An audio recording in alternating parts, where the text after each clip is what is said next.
আসসালামু আলাইকুম সবাইকে। আশা করি ভালো আছো সবাই। আরো একটি নতুন ক্লাসে তোমাদেরকে স্বাগতম। তো আজকের ক্লাসে আমরা একাদশ দ্বাদশ শ্রেণীর রসায়ন প্রথম পত্রের রাসায়নিক সাম্যাবস্থা এই অধ্যায়ে পিএইচ নির্ণয় এই টপিকটা নিয়ে আলোচনা করব। ঠিক আছে? তো আজকের ভিডিওতে আমরা মূলত পিএইচ নির্ণয়ের কিছু হাতে ক্যালকুলেশন এবং শর্টকাট ট্রিক আছে আমরা সেগুলো দেখব। তো এগুলো দেখানোর মূল উদ্দেশ্য হচ্ছে এইটা যে তোমরা যখন হচ্ছে একাডেমিক লাইফ থেকে হঠাৎ করে যখন তোমরা অ্যাডমিশন লাইফে চলে যাবা তখন দেখবে যে তোমাদেরকে হাতে ক্যালকুলেশন শিখতে হয়। তো সেই সময় দেখা যায় যে হুট করে যখন আমাদেরকে হাতে ক্যালকুলেশন নতুন যখন আসে তখন আমরা আসলে বিব্রত হয়ে যাই যে আসলে এগুলো আমরা পারবো কিনা। তো তোমরা যদি একাডেমিক লাইফ থেকে এইগুলো ক্লাসগুলো যদি দেখো এবং যে শর্টকাট ক্যালকুলেশন এবং হাতে ক্যালকুলেশনগুলো যদি আগে থেকে শিখে রাখো তো তোমাদের জন্য এগুলো খুবই হেল্পফুল হবে। ঠিক আছে? তো চলো আমরা আজকে ক্লাসটা শুরু করি। তো দেখো প্রথমে দেখো আমাদের এই পিএইচ নির্ণয় শর্টকাটগুলো শিখতে হলে আমাদের প্রথমে যে বেসিক সূত্রগুলো লাগবে আমরা আগে সেগুলো একটু দেখবো। ঠিক আছে? যেমন দেখো এইখানে আমি পিএইচ এর কিছু সূত্র লিখে দিচ্ছি। যেমন দেখো প্রথমে কি আছে যে পিএইচ সমান আমরা কি জানি যে মাইনাস লগ এইচ প্লাস। ঠিক আছে? তো আমরা জানি যে এখানে দেখো কি যে পিএইচ সমান মাইনাস লগ এইচ প্লাস। তো আমরা যে এখান থেকে এই যে এইচ প্লাস এর যে মানে মানটা এই মানের আমরা জানি কিছু সূত্র আছে সেগুলো আমরা কি জানি যে এইচ প্লাস মানটা আমরা কিভাবে বের করতে পারি এই যে আলফা সি এই সূত্র দিয়ে বের করতে পারি। কখনো কখনো আমরা কি রুট কে এ ইনটু কে সি এটা কি অ্যাসিডের ক্ষেত্রে এবং ক্ষারের ক্ষেত্রে আমরা কি করতে পারি K B into K C এই সূত্র থেকেও আমরা কি করতে পারি এইচ প্লাস এর মান বের করে আমরা পিএইচ এর মানটা বের করতে পারি। ঠিক আছে? ঠিক একইভাবে যদি কখনো কখনো তোমার আয়তন দেওয়া থাকে ভর দেওয়া থাকে সেই ক্ষেত্রেও আমরা ঘনমাত্রা বের করে কি করতে পারি পিএইচ নির্ণয় করতে পারি। তো এখন দেখো তুমি যদি পিএইচটা যদি নির্ণয় করতে পারো তো তুমি আমরা এই যে সূত্রটা আছে পিএইচ প্লাস পিওএইচ ইকুয়াল কত 14। তো আমরা এই সূত্র থেকে পিওএইচ এর মানটাও বের করতে পারি। ঠিক আছে? এবং দেখো এরপরে আরো আমাদের কিছু জিনিস মুখস্থ রাখতে হবে অর্থাৎ হাতে ক্যালকুলেশন করতে হলে। তো সেই ক্ষেত্রে দেখো কি যে লগের যে বিভিন্ন যে মানগুলো আছে আমাদের এই মানগুলো মুখস্থ রাখতে হবে। ঠিক আছে? তো দেখো আসলে তোমাদের হয়তো প্রথম দেখাতে মনে হতে পারে যে এইগুলা মান কি আসলে মুখস্থ রাখার বিষয় কিনা।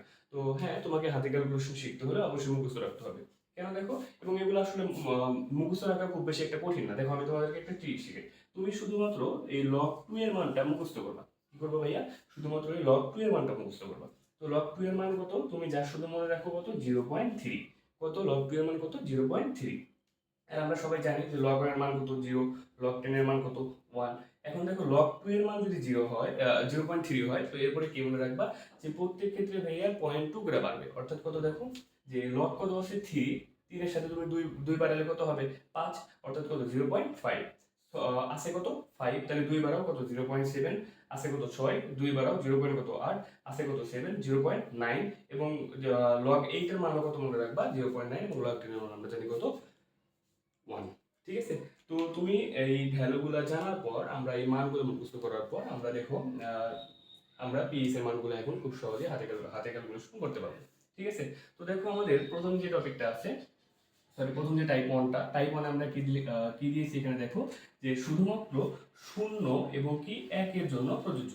অর্থাৎ কি ভাইয়া দেখো যে যখন তোমার এই যে ঘনমাত্রা H প্লাস এর মানটা যখন আমরা এখানে সূত্র যখন বসাবো এখানে কত শুধুমাত্র 0 এবং 1 যদি থাকে তো সেই ক্ষেত্রে আমরা এই টাইপ 1 এর শর্টকাটটা অ্যাপ্লাই করতে পারবো। অর্থাৎ দেখো এখানে কি অ্যাপ্লাই করবো ভাইয়া আমরা এখানে মনে রাখবা যে এই পয়েন্টের পরে যত ঘর থাকবে তত অ্যান্সার। কি বললাম আবার বলি যে পয়েন্টের পরে যত ঘর থাকবে তত কি হবে ভাইয়া অ্যান্সার হবে। অর্থাৎ দেখো পয়েন্টের পরে এখানে কত ঘর আছে 0.1 তাহলে অ্যান্সার হবে কত পয়েন্টের পরে কয় ঘর আছে 1 ঘর তাহলে অ্যান্সার কত এই 1 হবে অ্যান্সার। অর্থাৎ দেখো পিএইচ এর মান কত এই পিএইচ এর মান হচ্ছে 1।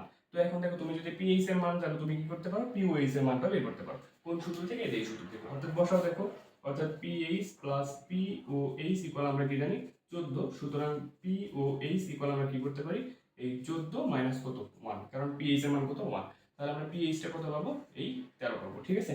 তো এইভাবে আমরা কি করতে পারি পিএইচ এর মান এবং পিওএইচ এর মানটা বের করতে পারি। ঠিক আছে?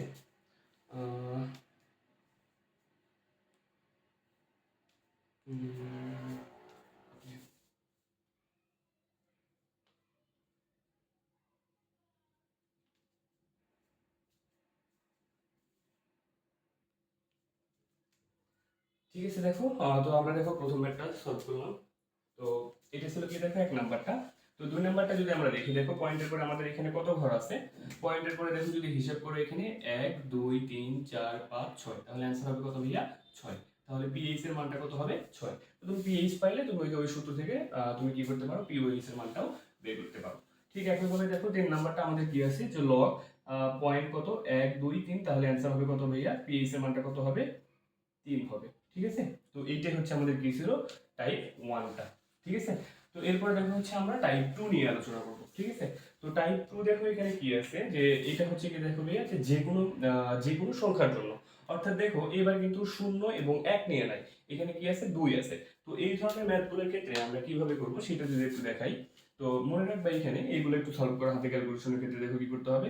তো পয়েন্টের পরে কয়টা সংখ্যা আছে সেটা হিসাব করবো আমরা। কত আছে 1 2 3। ঠিক আছে, তো এই 3 প্রথমে তোমরা আগে লিখে নিবা যে মাইনাস, সরি, একদম সরাসরি লিখবা এখানে কত 3 মাইনাস, এরপরে দেখো এখানে শেষের সংখ্যাটা আছে কত log 2, শেষের সংখ্যাটা কত আছে log, এই যে log 2, এইটাকে আমরা কি করব আমাদের লগের ভিতরে নিয়ে আসবো। ঠিক আছে, তো লগের ভিতরে নিয়ে আসলে দেখো আমরা যদি হিসাব করি এখানে কত থাকবে 3 মাইনাস log 2 এর মান আমরা যদি কত বসে দেখো ভাইয়া 0. log 2 এর মান 0.3, তাহলে কত হবে 0.3, অর্থাৎ pH ইকুয়াল সরাসরি আমরা বের করতেছি pH অর্থাৎ 0.3, 3 এর থেকে যদি আমরা 0.3টা যদি বাদ দিই তাহলে আমাদের কত থাকবে এই 2.7 থাকবে। ঠিক আছে, তাহলে আমাদের এখানে pH এর মানটা কত হবে 2.7 হবে। আশা করি বুঝতে পারছো। ঠিক একইভাবে দেখো আমাদের পরের ম্যাথটা, এটা ছিল আমাদের কত নাম্বারটা, এই 1 নাম্বারটা। ঠিক আছে, এরপর দেখো 2 নাম্বারটা, আমরা যদি 2 নাম্বারটা সলভ করি তো সেক্ষেত্রে দেখো তুমি পয়েন্টের পরে সংখ্যাগুলো আগে হিসাব করবা। দেখো এখানে কত আছে 1 2 3, তো আমরা এই সংখ্যাটাকে কাউন্ট করব না, কত আছে 1 2 3, তাহলে আমরা প্রথমে কত লিখব pH ইকুয়াল এই 3 মাইনাস এই লগ শেষের সংখ্যাটা কত ভাইয়া 3। তো হিসাব করো শেষের সংখ্যা যদি 3 হয় তাহলে আমরা কি করতে পারি দেখো এই 3 মাইনাস log 3 এর মান কত 0. সরি হ্যাঁ ঠিক আছে, log 3 এর মান হচ্ছে কত 0.5, তো বসাবো 0.5, তো যদি হয় তাহলে ক্যালকুলেশন করলে কত হবে 2.5। তো এইটাই হচ্ছে কার মান pH এর মানটা। তো তুমি যদি pH এর মান যদি বের করতে পারো তুমি কি করতে পারো এই সূত্র থেকে pOH এর মানটাও বের করতে পারো। তো এইটাই ছিল হচ্ছে আমাদের কি টাইপ 1 এবং টাইপ 2। এরপরে দেখো আমরা টাইপ 3 নিয়ে আলোচনা করব।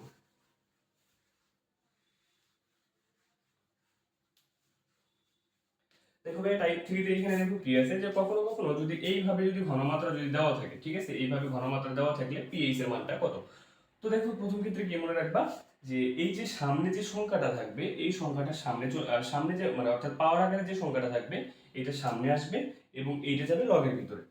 অর্থাৎ যখন তোমার কি থাকবে যে h প্লাস ইকুয়াল তোমার কি আছে 3 গুণ 10 টু দি পাওয়ার মাইনাস 5, এই ধরনের যখন ভ্যালু দেওয়া থাকবে কি করতে হবে আমাদের এইটাকে আমরা সামনে নিয়ে আসবো এবং এইটাকে লগের ভিতরে পাঠিয়ে দিব। অর্থাৎ আমরা pH ইকুয়াল সরাসরি কি লিখতে পারি ভাইয়া দেখো এই 5 মাইনাস লগ কত আছে দেখো 3। ঠিক আছে, তো তুমি মান বসাও এই 5, আমরা যদি log 3 এর মান দেখো আমরা অলরেডি মুখস্থ করছি কত 0.5, তো বসাও 0. কত হবে 5, তো আমরা ক্যালকুলেশন করলে এটা কত পাবো 4.5। ঠিক আছে, তো তুমি pH এর ভ্যালুটা বের করতে পারলে তুমি pOH এর মানটাও বের করতে পারো। ঠিক আছে, তো এটা আমাদের কত নম্বর ছিল দেখো, এটা আমাদের কত নম্বর ছিল 1 নাম্বার, টাইপ 3 এর 1 নাম্বারটা। ঠিক আছে, ওকে, এরপরে দেখো আমরা এটা ছিল আমাদের 1 নাম্বারটা। এরপর যদি আমরা 2 নাম্বারটা যদি দেখি তো 2 নাম্বারটা আমাদের দেখো কত দেওয়া আছে যে 4 গুণ 10 টু দি পাওয়ার মাইনাস 6। তো সেই ক্ষেত্রে আমাদের pH ইকুয়াল সরাসরি কি লিখবো আমরা এই 6টা সামনে চলে আসবে মাইনাস লগ কত হবে এখানে 4, ক্যালকুলেশন করো কত 6 লগ 4 এর মান কত 0.6, হিসাব করলে এখান থেকে আমরা কত পাবো দেখো 5.4। তো এইটাই হচ্ছে আমাদের কার মান হবে pH এর মান। তো দেখো আমরা টাইপ 1 টাইপ 2 এবং টাইপ 3 নিয়ে অলরেডি আলোচনা করছি, এরপরে আমরা টাইপ 4টা দেখব। ঠিক আছে, ওকে,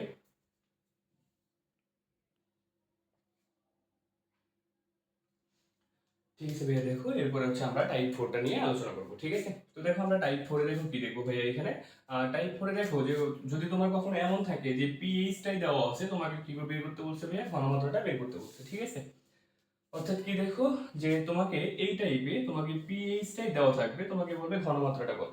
তো এই ক্ষেত্রে দেখো আমাকে কি করতে হবে, আমি এটা ভেঙে ভেঙে দেখাবো, তো তোমরা চাইলে এগুলো পরবর্তীতে আরো বাকিগুলো প্র্যাকটিস করবা। ঠিক আছে, তো প্রথমে দেখো এখানে তোমাকে ভ্যালুটা কত দেওয়া আছে সেটা আগে দেখবা। এখানে আছে কত 3.7। তো তোমাকে কি করতে হবে যেই ভ্যালুটা তোমার ধরো এইভাবে থাকবে অর্থাৎ ফ্র্যাকশন আকারে, যেমন এখানে কত আছে 3.7, তো আমরা এগুলোকে কি করব পূর্ণ সংখ্যা করে নিব। ঠিক আছে, তো 3.7 এর পূর্ণ সংখ্যাটা কত সেটা আগে লিখবা কত 4। এখন দেখো এরপরে কাজটা কি, এরপরে কাজ হচ্ছে যে 4 থেকে কত বাদ দিলে 3.7 হবে সেটা অবশ্যই দেখো কত, অর্থাৎ 0. তুমি যদি 3 বাদ দাও কত দাও 0.3 বাদ দাও। তো এরপরে দেখো আমরা কি করব, এইটাকে আমরা যদি একটু লগের ভিতরে বসাই, তো লগ কত এর মানটা হচ্ছে 0.3।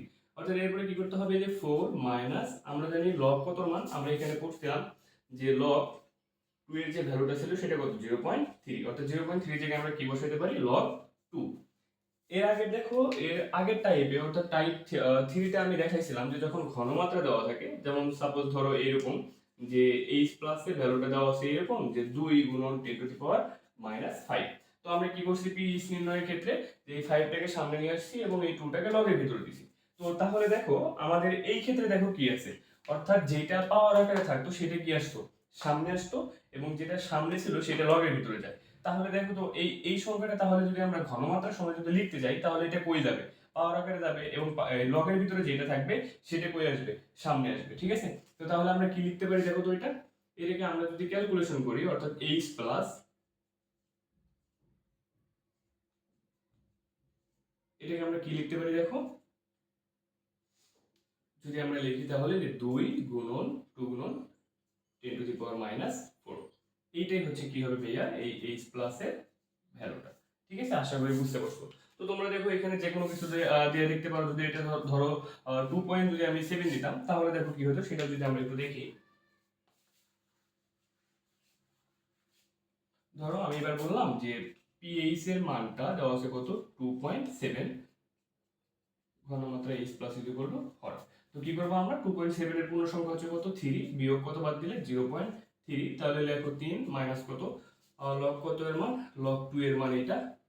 অর্থাৎ আমরা যদি একবার সরাসরি আমরা কি বের করতেছি h প্লাসটা। ঠিক আছে, তো তাহলে দেখো এবার আমরা কি করতে পারি, log 2 অর্থাৎ এইটা যাবে কি পাওয়ারের উপরে যাবে, এই যে পাওয়ারের উপরে, এবং এটা সামনে চলে আসবে।